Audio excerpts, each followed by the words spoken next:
Damien Giolito. Vous Bonjour. êtes ingénieur de génie civil et vous vous êtes intéressé dès le début et de plus en plus par la question des villes.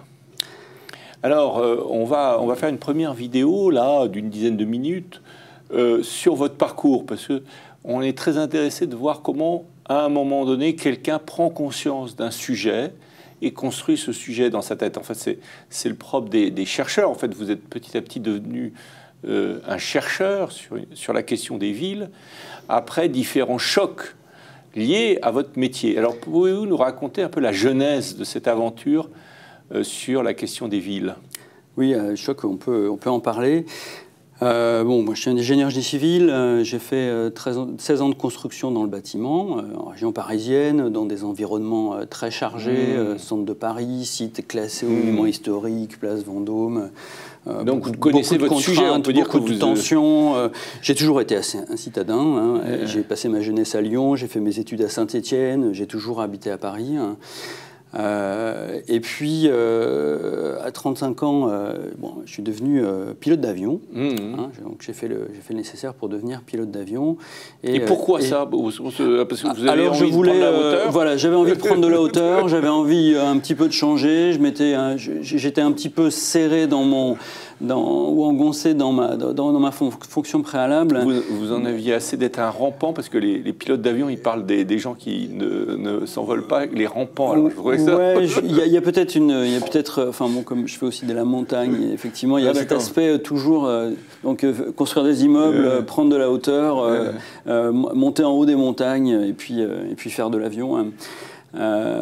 Et donc j'ai eu la chance de faire de la cartographie aérienne moi-même à bord d'un avion pendant plusieurs années, et dans le cadre d'une activité qui a été développée, d'accord, puisqu'on est parti avec un collègue qui était fondateur de cette société, on est parti de pas grand-chose. Et je peux vraiment parler de choc, puisque un jour on s'est dit qu'on allait faire de la prospection en Inde.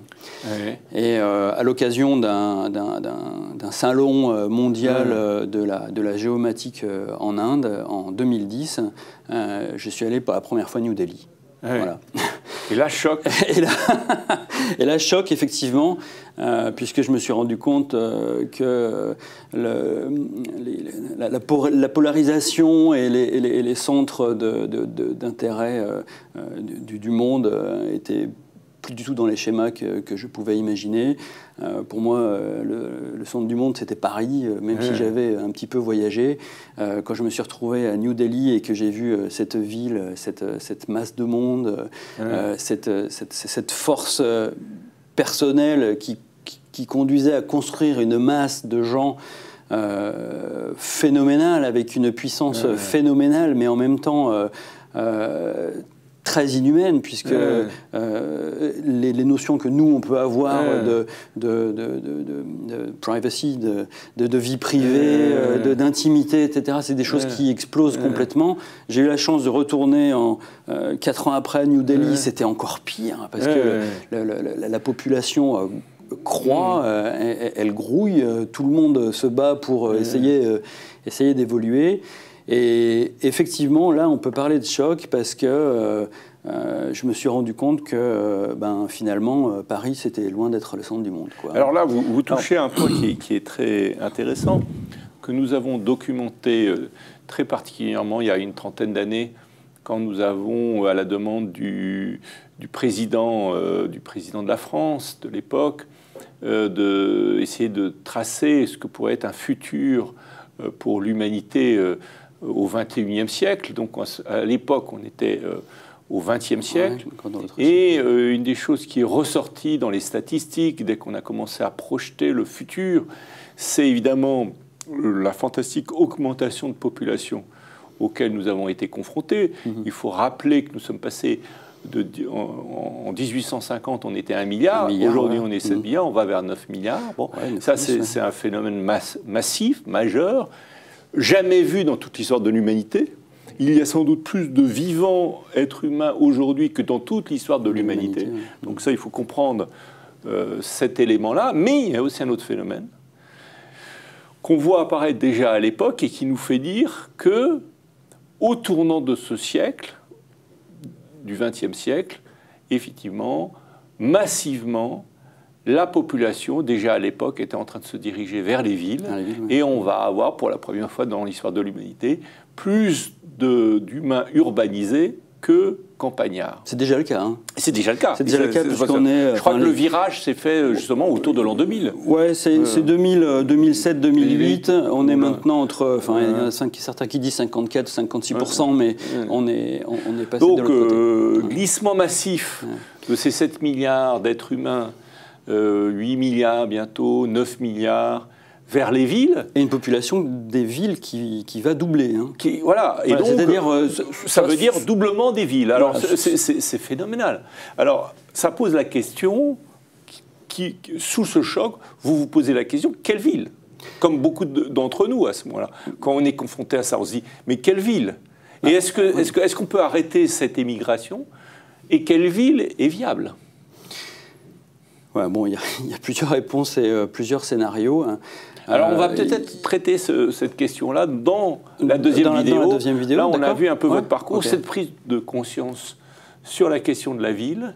Et on va traiter, puisque du coup, après la vision de Delhi, vous commencez à vous documenter sur cette question du futur des villes. Par contre, si je peux rajouter un mot sur le sujet, il y a quand même, et puis Irène en parlait tout à l'heure, mais il y a quand même des choses qui sont concomitantes. Bon, il y a effectivement ce choc de l'explosion des villes, qui est vraiment pour moi, Delhi, c'est une milestone. Mais il y a aussi des circonstances socio-culturelles qui apparaissent avec l'âge dans la vie, quoi. Et qui sont des remises en question importantes, non seulement sur les villes, qui sont difficiles à vivre, parce qu'elles sont stressantes, elles sont surpeuplées, les transports ne sont pas adaptés, enfin, etc., etc. Et puis il y a les modes de fonctionnement, les modes de gouvernance sur lesquels... on a des déceptions quand on est jeune, on y croit. Quand on passe un cap et quelques années, on les remet en question. On est beaucoup plus critique vis-à-vis des systèmes économiques qui nous encadrent, en fait, et dans lesquels on ne se sent pas forcément impliqué, ou on sent des divergences, d'accord? Et je pense que c'est l'ensemble de cet état de fait et de ces anormalités, en fait, que le citoyen vit et subit. Et aussi, une chose que je raconte toujours, c'est que bon, moi, je sais pas, j'ai peut-être fait une quarantaine ou une cinquantaine de villes dans le monde entier, hein, sur les 5 continents. Et au bout d'un moment, à force de voyager, je me suis rendu compte que les villes étaient pratiquement toutes les mêmes. C'est-à-dire que vous arrivez dans une ville et vous arrivez dans une masse de gens qui ont finalement quasiment la même manière de vivre, les mêmes préoccupations, les mêmes intérêts, la même façon de s'efforcer d'exister, de nourrir sa famille, de donner un sens à sa vie, d'avoir les mêmes problèmes de vie, de décès, d'amour. Et donc, dans cette concentration de la ville qui est quelque chose d'un petit peu commun, je me suis dit qu'il y avait certainement une manière universelle de construire la ville qui dépend pas des cultures ou des gens, mais qui est une manière commune. Et j'ai fait un exercice sur la région parisienne. Bon, dans la petite vidéo que j'ai faite, j'appelle ça la théorie du grumeau. C'est voir, j'ai pris les plans j'ai pris 20 siècles de plans parisiens, alors avec toutes les échelles, etc. Je les ai ramenés à la bonne échelle, je les ai superposés, puis j'en ai fait comme un mini-film, quoi, vous voyez,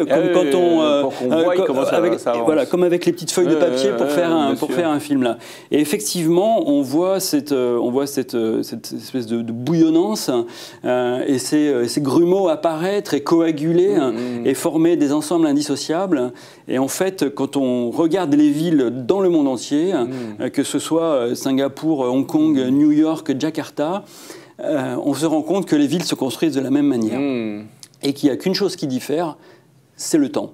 Ouais. Mais au niveau spatial, il y a quand même une manière centralisée et concentrique de construire la ville qui est propre à l'homme et dans lequel on finit avec des nombres qui sont incroyables, enfin 30 millions et plus, dans lesquels on finit par s'enfermer, hein, avec une pression qui devient toujours constante de l'extérieur.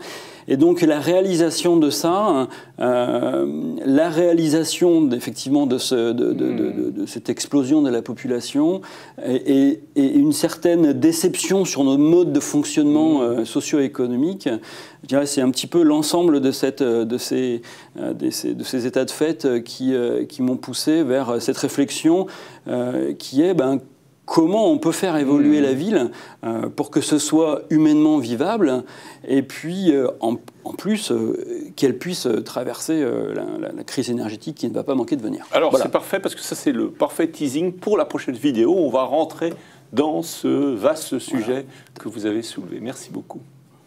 Merci à vous.